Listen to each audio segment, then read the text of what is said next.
Je dirais deux choses. Nous avons, le GAG a enregistré ta demande par rapport à citoyennage. Nous y répondrons dans les mois qui viennent. Il y aura une réponse sûrement circonstanciée avec des conditions. On va voir tout ça, mais on sait aussi très bien que si tu fais appel à nous, c'est aussi pour revigorer et aller plus loin. Voilà. Donc, il y aura des réponses.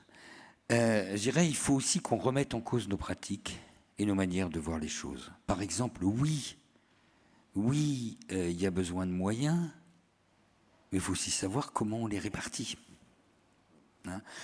Il y a une dominance sanitaire qui est présente, qui est envahissante et qui étouffe tout.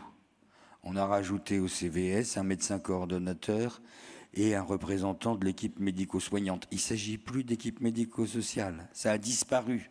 Ça devient l'équipe médico-soignante. C'est inquiétant, tout ça. Voilà, donc il y aura des choses. Ceci dit, sur le CVS, nous, on s'appuie aussi sur nos enquêtes. Il y en aura une prochaine, début 2024, une enquête métier. Les animateurs ne sont pas dans les CVS, mais concrètement, dans 60% des cas, ils assurent l'animation du CVS. Donc voilà. Je dirais qu'il faut remettre en cause aussi ce que nous disait. Dans un des groupes tout à l'heure, j'ai noté, il y avait quelqu'un qui parlait du vote. C'était dans le groupe Vie citoyenne. Personnes âgées, entourage. Et la question qui était posée, comment le permettre ? Merde, arrêtons. C'est permis par la loi. La loi Belloubet, y compris pour les gens sous tutelle. Ils ont le droit de voter. Il ne s'agit pas de savoir comment le permettre. Il s'agit de savoir comment le faciliter. Comment on va faciliter cet exercice citoyen ? Il ne s'agit pas de le permettre, c'est une question dépassée. Et on se bat depuis des années. Moi, je fais des accompagnements sur les bureaux de vote depuis 1986. Quelquefois avec le soutien des politiques, comme Jacques Toubon, ancien défenseur des droits, mais ancien maire du 13e où j'étais, ancien député et ancien ministre de la Justice. Il soutenait à fond.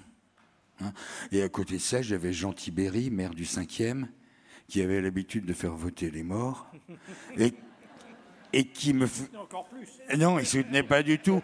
Il me faisait surveiller. Il me faisait surveiller quand on faisait l'accompagnement au bureau de vote. Donc ça n'a pas été simple, puisque c'est monté jusqu'à la mairie de Paris. Bon, bref, passons. Mais il faut aller au-delà. Je dirais, la question comment permettre, elle est aujourd'hui dépassée. C'est comment faciliter.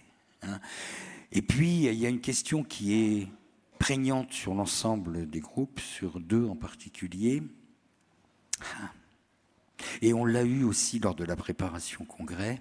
Je la résumerai sur la vie sociale et culturelle des vieux. Est-ce que ça s'anime ou est-ce que ça se manage ? Et vous allez me dire les deux, mais avec quel équilibre ? Et là, c'est une question de fond. Et je ramènerai ça effectivement aux identités professionnelles qu'il faut respecter si on veut conserver les gens. Souvenons-nous de ce qui s'est passé il y a 30 ans avec les AMB. On les a intégrés en faisant trahis par le ministre de la Santé de l'époque, qui était lui-même un éducateur spécialisé et qui a vendu ses propres troupes. Et on a fait un décret idiot d'équivalence AMP aides-soignants pour pallier à une pénurie d'aides-soignants, une pénurie énorme d'aides-soignants suite à la grève infirmière de 88. Et résultat, on a mis des fortunes sur les formations AMP. Ils sont presque tous partis. Parce qu'ils ont été assimilés à des aides-soignants, ce qui n'était ni leur culture, ni leur formation, ni leur identité professionnelle. Ne faisons pas la même chose avec les autres catégories professionnelles. Soyons clairs, les animateurs ne se laisseront pas faire. On ne se laissera pas faire. On a monté une commission déontologie, là ça y est, c'est en place, et on ne se laissera pas faire. Je dirais, il va falloir travailler l'interprofessionnalité. L'interprofessionnalité.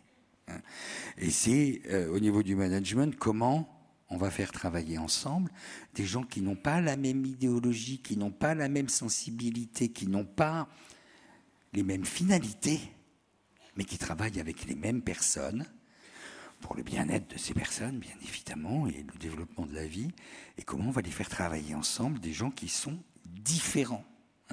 Et c'est cette interprofessionnalité qui pose des questions et des richesses. Et puis les familles, tu l'as souligné, oui, c'est essentiel. Ce qui s'est passé pendant la crise a modifié les règles du jeu. Les animateurs ont énormément de contacts avec les familles depuis la crise, énormément.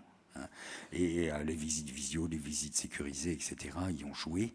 Et la continuité des contacts s'est passée par eux bien souvent. À toi. Alors, juste un mot. Oui, bravo.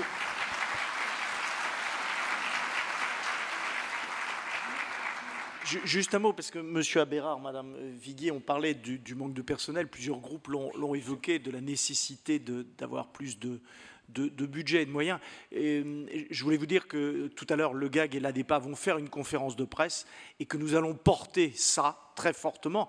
Un groupe a dit qu'il faut faire de la politique au sens de police, l'implication dans la cité, pas la politique au sens d'être membre d'un parti ou d'un autre, mais de challenger nos gouvernants. Et ça, bien sûr, nous allons le porter très très fortement. Et comme je l'ai dit hier, je m'engage, chère Madame Hartwig, à utiliser le terme de souffrance, parce qu'il est important de faire passer l'essentiel de vos messages, de ce que nous avons dit collectivement, et nous le ferons tout à l'heure dans cette conférence de presse GAG ADEPA.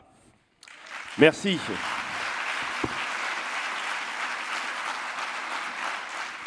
Les dinosaures ont fini.